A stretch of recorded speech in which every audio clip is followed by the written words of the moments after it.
Hey, what's up, ladies and gentle tubers? It is Tyler from the eveRide channel. Thanks for checking in. It has been a long time since we've done an ADV for all episode. This one's been in the pipe for so long, I just need to get it finished and uploaded so you guys can see it. This was actually a pretty adventurous part of the trip. Make sure to stay tuned and check out all of the craziness and awesomeness that happened on this day. We're getting down to the wire here. Made it. Now it's a question of if I make the ferry. Ship fairings, doing something. We're on a boat. But yeah, sit back, relax, and enjoy the rest of the adventure.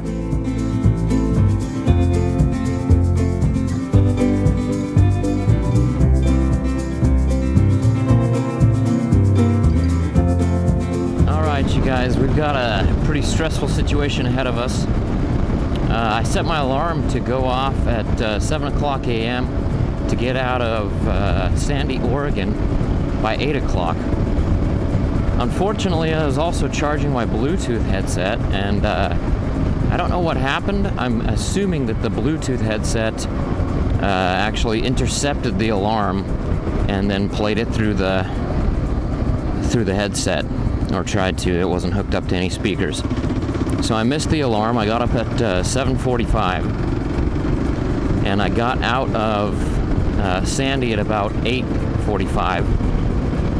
On my GPS, it says that my estimated time to arrival to Port Angeles to catch the ferry is 1:30. Ferry leaves at 2 o'clock. That's the last ferry of the day. And they want you to be there an hour and a half early, so there's no problems. And I will be getting there 30 minutes early if I can keep pace. So it's a little bit stressful. Well, that's the case. So I'm basically like breaking the speed limit everywhere. And if I get pulled over, I'll definitely be staying in Port Angeles. But I already reserved the tickets for the ferry. So things could get interesting.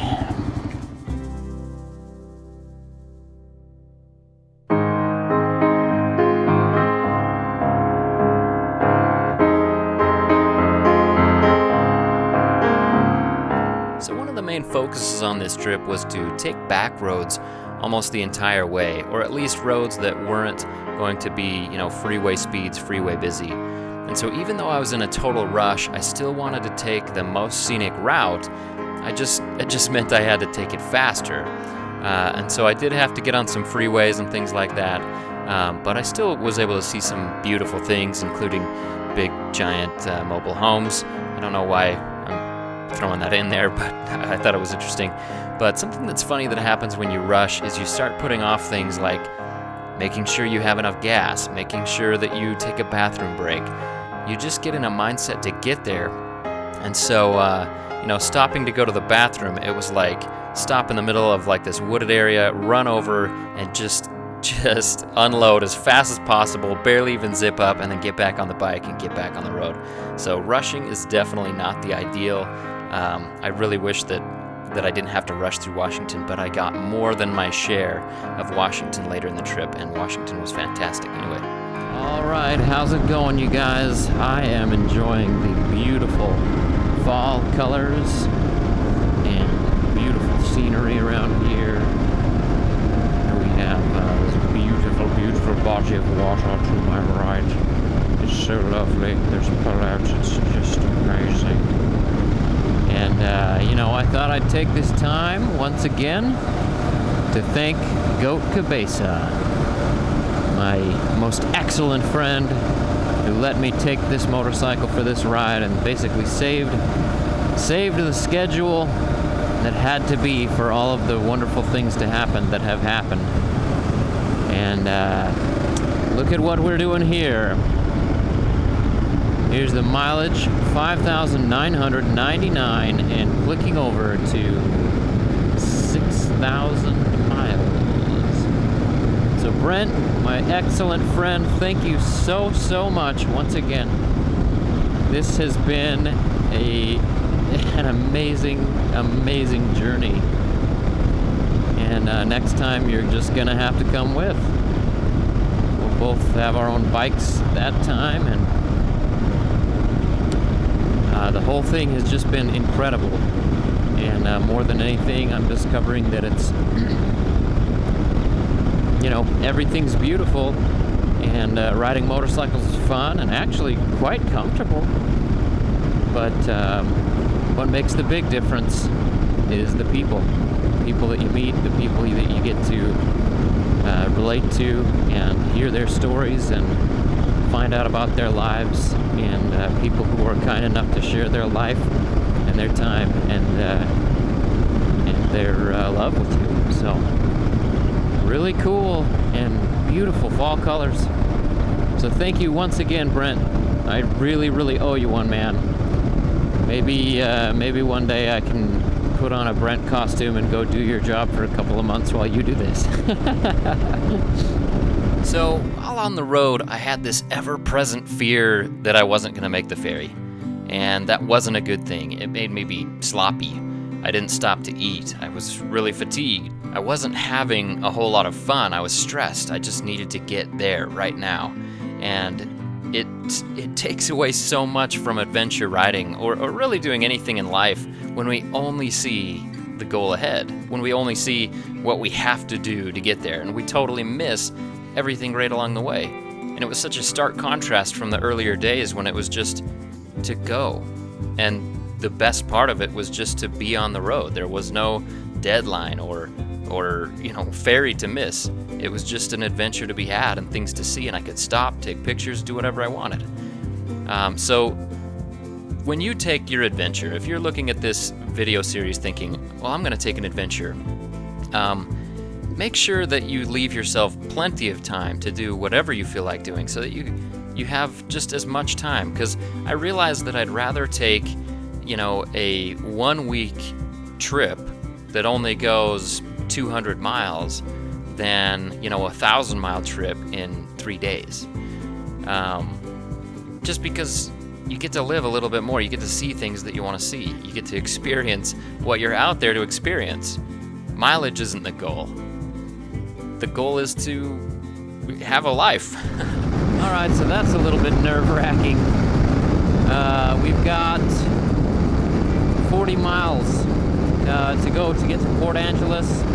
It's 12:40, looking pretty late, and going 75 on the KLR has reduced my gas mileage, and so I just barely had to pull over to the side of the road and flip to reserve. I'm getting down to the wire here. I can't necessarily go too fast or I'll get bad mileage, and I don't know where the next town is. And I don't want to go too slow because I don't want to miss the ferry. But if I run out of gas, then I'm ultra hosed. Woo! Fun times on the road today. And, just in case you're wondering, having to rush on the 101, what a shame that is. This is a beautiful road, churning through the miles. That's not cool. Hopefully there is a gas station up here soon. Very, very soon.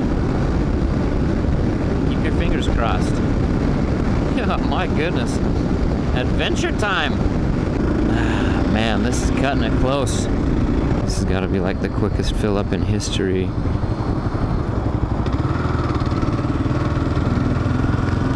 Whew. Okay. Made it. Now it's a question of if I make the ferry.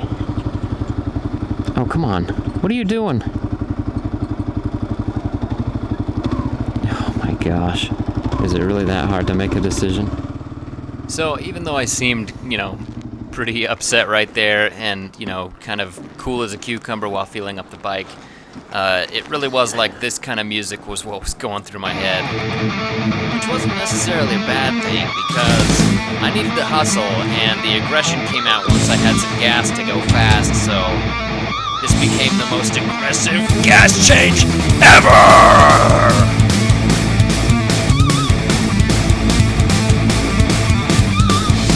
Cement truck in my way! Going super slow. So many cars in the other lane have to pass the cement truck! Hurry past the slow cement truck!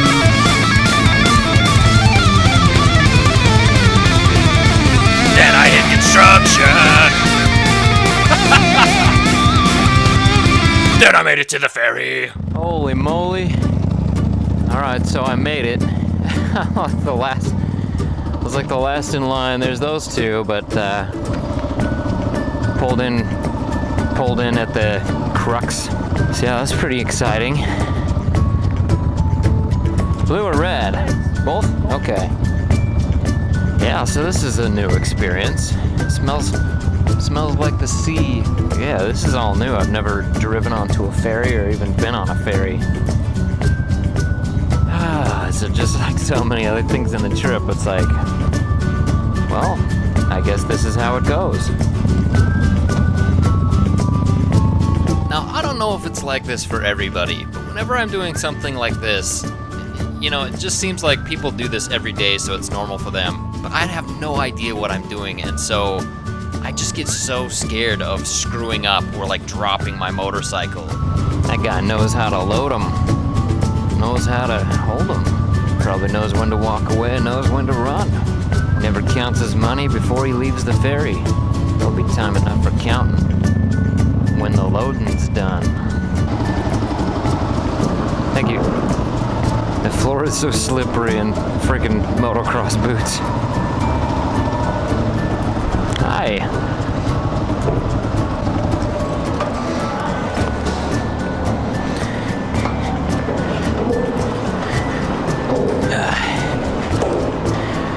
What's the best way to tie it up? Beats me, it's not gonna do any good. Yeah.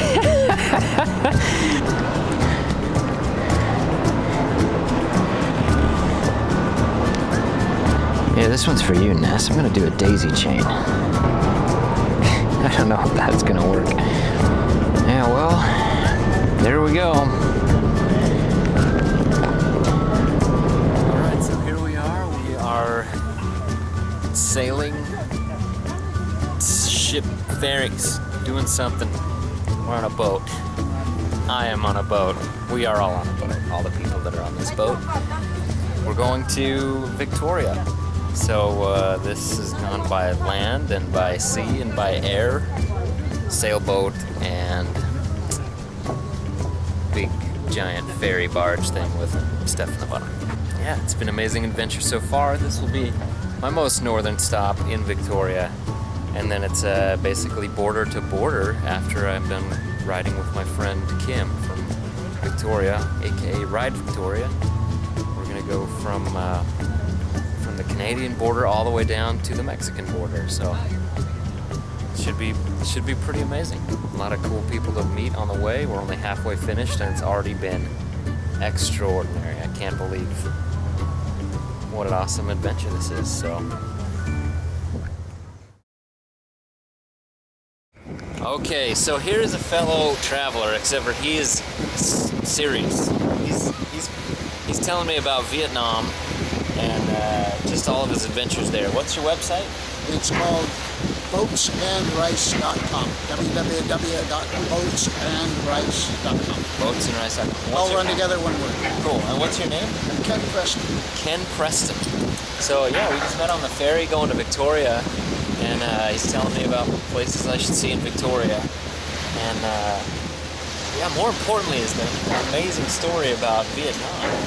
So, I mean, just, you know, Vietnam is one of the places that you think, oh, that's kind of scary. But he says it's perfectly, you know. It's a wonderful place, wonderful people, beautiful scenery, except where it's butt ugly. and there are places where it's butt ugly, I'm sorry. Yeah. Places that had jungle, 50 years ago when I was a kid, now have tea plantations. Oh, okay. And so there's an awful lot of jungle isn't there anymore. But it's still a lot of lovely people and beautiful countryside, and the food's good. Oh, okay. And what do you use to travel around Vietnam? That's the... Oh, I've got a Chinese copy of a 1980s Honda 100. It's called a Win 110. No kidding, like a Wing 100 was the Japanese version. The Chinese copy is a Win 110. It's a little motorcycle, 110cc. Everybody drives 110s or 120s because the cops get 250s. Yeah. They they don't want to be outgunned. So what would be your advice for anybody traveling to Vietnam? Don't just start right out by riding a motorbike. Start by walking in the streets and get used to the traffic. Behave yourself. The motorbike there is the family car. And so you've got people all around you with mom and dad and 3 kids on a motorbike. We're not talking about sport bikes here, and that's not how you want to behave. Yeah. You know, don't wear your body armor and don't be aggressive. Just behave yourself and you'll be fine. Cool. Great. Well, thanks so much for telling me all about it. That sounds amazing. Now I want to go. Dang it. Don't know what to tell you. Yeah, well. About $1,000 for a round trip ticket. No way. Yep. I'm probably gonna be about $1,000 for this trip. Yes. No doubt. Well. Yep. Amazing. Awesome.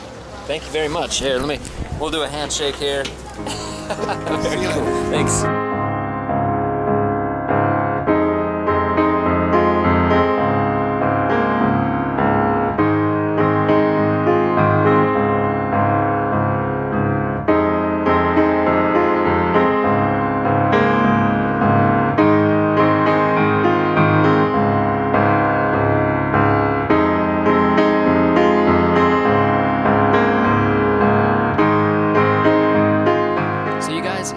Limited travels, it's just so interesting to me how different people are from myself, even just across their closest borders. And it makes me feel very different, but also it makes me feel like I can be different, and that they can be different, and that people can feel all kinds of different things, have different faiths, have different beliefs, have different lifestyles. And everybody's good with it. Everybody's fine with it when you can just meet on some common ground and find peace, because we all are seeking for the same things.